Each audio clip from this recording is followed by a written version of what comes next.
This is a Chinese electric car driving on an American road, but you cannot buy it. Massive import taxes and strict national security bans make these vehicles essentially unavailable. Yet somehow they are already here. Just south of the border, these affordable brands have gained massive traction. Drivers cross into border cities every day through a simple legal loophole. The law simply lets visitors drive their own cars across the line temporarily. Just like that, the forbidden cars are on the streets. These vehicles are also bypassing the showroom floor and landing directly on screens.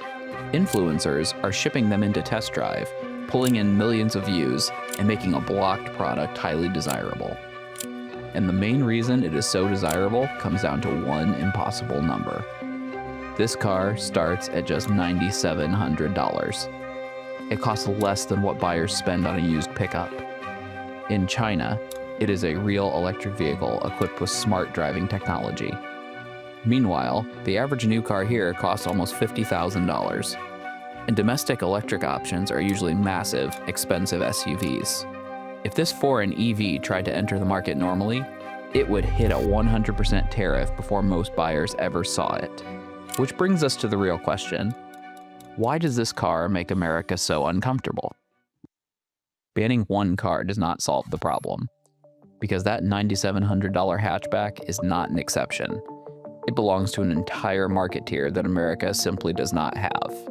Buyers in China can choose from more than 200 different battery-powered and hybrid models priced under $25,000. In fact, 5 of the best-selling electric vehicles in that market start under $12,000. The most affordable starts at just over $5,000. Another starts around $10,000, and it becomes the top-selling vehicle of any kind in China in 2025. 3 of these sub-$12,000 models accounted for 700,000 sales over the past 12 months. These are mass-market cars with real buyers. They are not stripped-down toys. They are built as real urban electric vehicles. They come equipped with fast charging, 6 airbags, smartphone connection dashboards, and up to 380 kilometers of range. These low prices are not a temporary discount. Cheaper batteries, building parts in-house, and brutal competition have permanently forced production costs down. Nearly all small electric cars there cost less than an average small gas car. In fact, 2 out of every 3 electric cars sold are now cheaper than gas cars. America does not have that low-cost category. Domestic buyers do have some lower-priced electric options, but the floor is still around $30,000. The absolute cheapest models range from $29,000 to $34,000. Meanwhile, the American car market is expensive across the board. The average new car costs around $50,000, and even after thousands of dollars in discounts, a new electric vehicle still averages more than $54,000. That is the contrast buyers are seeing. And it proves that America is not just blocking a single cheap car. It is blocking an entirely different system of building them. So what is really standing in the way? Those affordable Chinese vehicles are not kept out by one simple blanket ban. Instead, the United States built layers of policy to keep them out. The tariff is the wall everyone can see. The software rules are the wall most people miss. And physical compliance is the wall that makes bringing them here nearly impossible. We already mentioned that 100% import tax. But a tariff that large does not just add a simple fee. It changes the whole meaning of the price. A $10,000 car in China instantly becomes a $20,000 car before any other American costs even begin. And the government didn't stop at the finished metal. They also slapped a 25% tax on EV batteries and critical parts. Then comes the security barrier most buyers never notice. Federal regulations block any smart car software or hardware linked to China. Today, modern cars are essentially giant computers on wheels, collecting sensitive personal data. Regulators warn that the Chinese government could demand that data, or even take control of the vehicles remotely. And this rule goes far beyond where the car is assembled. Even if a vehicle is built entirely in Mexico or Europe, it is still banned if it uses Chinese smart software or connectivity hardware. This barrier is happening fast. The software blocks hit in 2027, followed by complete hardware bans by 2029. Finally, there's the physical compliance wall. A foreign market car cannot simply be dropped into an American showroom. Federal safety rules require every imported car to pass strict domestic standards. By law, uncertified vehicles must go through specialized importers. And once a car finally arrives, it has to be physically rebuilt to clear those safety tests. That long, expensive process destroys the cheap price tag entirely. And while America builds walls, these cars are already taking over markets from Brazil to Mexico. So, the wall explains how America keeps them out. But it does not explain what America is actually protecting. To understand what the wall is protecting, you have to look at what is knocking on the door. That incredibly low price tag does not happen by accident. China built a massive, interconnected machine designed to force production costs down. It starts with sheer industrial scale. In a single year, factories there pumped out over 12 million electric cars. That captures more than 70% of global production. But the real advantage sits inside the battery system. 85% of the world's battery cell capacity is located in that one country. The system controls the raw materials long before they reach an assembly line. Refineries there process roughly 3/4 of the world's cobalt and over 90% of its graphite. Automakers also stop buying components from outside suppliers. They build almost everything in-house through tight vertical integration. That setup squeezes costs directly out of raw materials, electronics, motors, and labor. Because of that extreme control, battery pack prices plummeted 30% in a single year. Costs fell twice as fast as they did in America. But that final ingredient forcing prices down is pure, brutal competition. The domestic market is wildly overcrowded. Nearly 170 auto brands are fighting for the exact same buyers. That crowding sparked an aggressive domestic price war. Starting prices for entry-level models were dragged down nearly $7,700. The fighting became so fierce that regulators actually summoned executives to demand a halt to the cuts. And when that domestic market runs out of room, those factories have no choice but to flood the rest of the world with cheap cars just to survive. So, China built a machine designed to drive prices to rock bottom. America built something entirely different.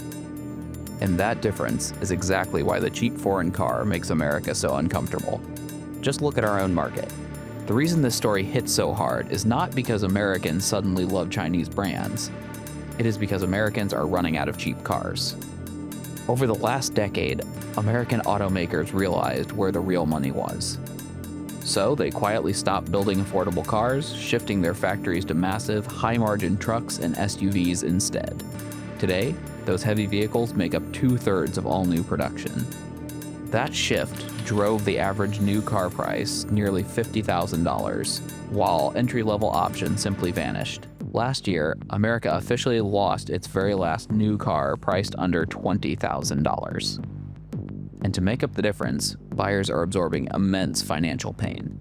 The average auto loan has soared past $43,000, pushing the average monthly payment to an exhausting $767. Even a used car now demands over $530 a month. Consumers are trying to push back, skipping luxury packages just to find basic models. But the inventory is simply gone. And the electric future offers zero relief. Even with heavy tax incentives, a new electric vehicle still averages over $54,000. That is almost $6,000 more than a standard gas car. But automakers are not doing this by accident. Corporate profits rely entirely on selling those gas-guzzling trucks. Meanwhile, their electric divisions are bleeding cash. Major brands are losing billions every year just trying to get basic EVs off the ground, delaying electric trucks and canceling upcoming models entirely. If they are struggling to make a $50,000 electric car profitable, they have absolutely zero incentive to build a $10,000 one. But the roadblock goes even deeper than the factories.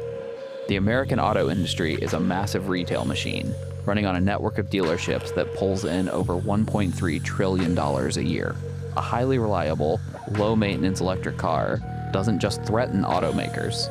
It is a direct threat to dealerships that rely on steady, expensive repair bills to survive. Ultimately, America built a system where cheap cars become unappealing to sell, hard to profit from, and harder for buyers to finance. So, the Chinese EV is not just competing with American cars.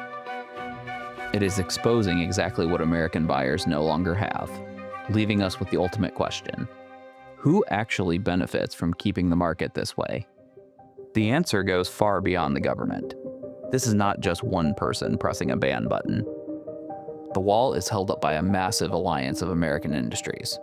Automakers, battery suppliers, parts manufacturers, labor unions, and politicians all have their own reasons to keep the barrier standing. American automakers desperately need time. Because they are still losing billions on electric development, their survival depends entirely on protecting their gas truck monopoly. Part suppliers and battery makers demand protection too. Billions of dollars have been poured into building brand new American factories, and those plants simply cannot survive a sudden flood of cheap foreign parts. Meanwhile, labor unions are fighting to protect their workers. For them, blocking those imports is the only way to save thousands of American manufacturing jobs. And politicians from both parties are stepping in to back them up, defending those workers as a matter of pure economic survival. But the wall isn't just about jobs.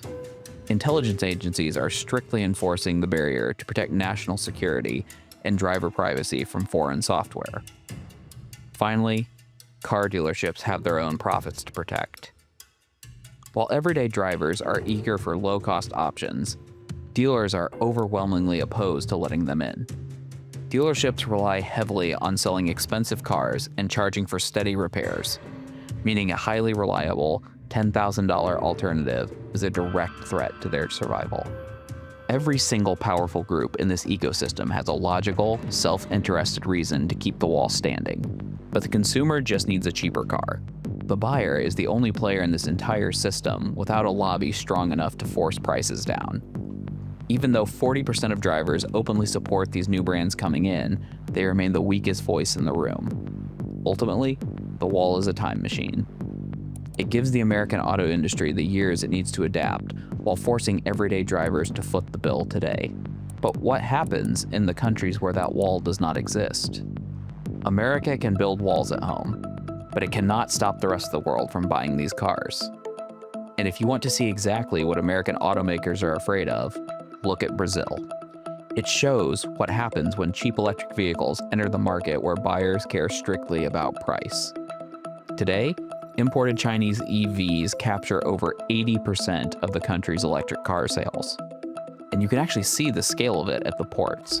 Massive cargo vessels, the largest car-carrying ships on Earth, are docking there to unload 22,000 vehicles at a time. One Chinese automaker is pouring over $600 million into a massive new factory complex in Brazil, and they are building it on the exact land where Ford abandoned its old factory.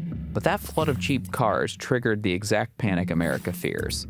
Domestic workers and manufacturers immediately pushed the Brazilian government to drastically raise tariffs, terrified that the imports would wipe out their own factory jobs. Meanwhile, this wave is moving right to the American border. Look at Mexico. When that same affordable electric hatchback launched there for roughly $21,000, buyers jumped on it. At that price, a single Chinese brand captured 70% of the electric market. And they aren't stopping at imports. They're actively hunting for a Mexican factory site to build 150,000 cars a year. Across Latin America, electric vehicle adoption doubled in just 1 year. Even Europe is feeling the squeeze, scrambling to drop heavy tariffs just to stop these imports from undercutting their own factories. The global market has already shifted, and every country buying these cars is facing the exact same dilemma. Is a cheap electric vehicle the ultimate reward for drivers, or the ultimate threat to local workers? Which brings us to the uncomfortable truth. Because maybe the United States actually has a good reason for keeping its wall standing. Let's look at the warnings honestly. The American government's case is not fake. That incredibly cheap sticker price is not pure free market magic. It is the result of over $230 billion in state subsidies. And Europe just proved it by dropping heavy tariffs of their own. Those rock-bottom prices are also driven by pure industrial desperation, forcing factories into a brutal price war just to survive. And the security risks of foreign software tracking domestic drivers are completely real. So let's assume every single warning is true. The subsidies are real, the overcapacity is severe, and the security risks matter. But while import taxes and software bans might protect the industry, they do not lower a single monthly auto payment. And while American automakers buy time to figure out their electric future, the rest of the world is moving on, and buyers are watching it happen directly on their screens. America can block the cheap foreign car, and its reasons for doing so might be completely valid, but none of those defenses answer the only question ordinary buyers actually care about. If America is blocking their affordable cars, where are ours?